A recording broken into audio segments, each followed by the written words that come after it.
Pangarap. Isang salita na may 8 letra. Isang salita na hinahangad ng bawat isa. Isang salita na nagawa ng mapasakamay ng iba.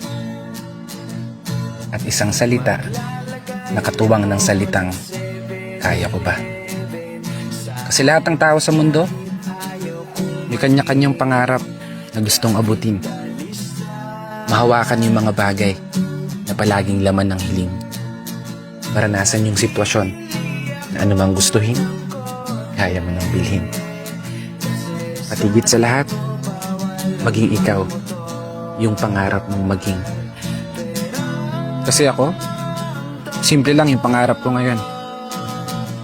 Magkaroon ng 10 milyon. Siguro okay na yan. Pero biro, lahat naman ng tao pangarap magkaroon ng sariling bahay, sariling sasakyan, masayang pamilya na araw-araw mong uuwian, at syempre, mabait na asawa na nag-iisa at bukod tangi mong tatabihan.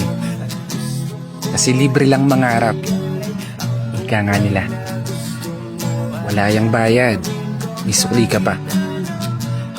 Ang tanong na lang dyan, magagawa mo ba?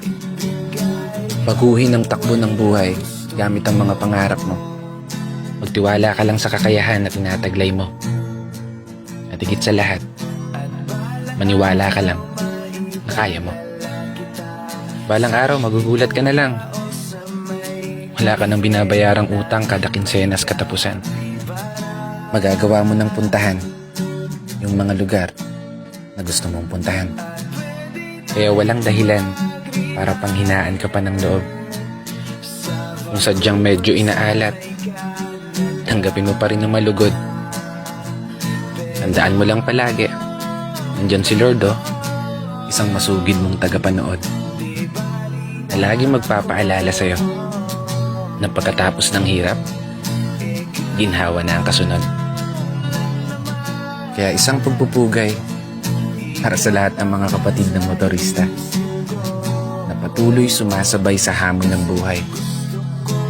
Mangarap lang tayo ng mangarap. Ilang araw tayo naman na magtatagumpay. This is your brother Matt for today's video.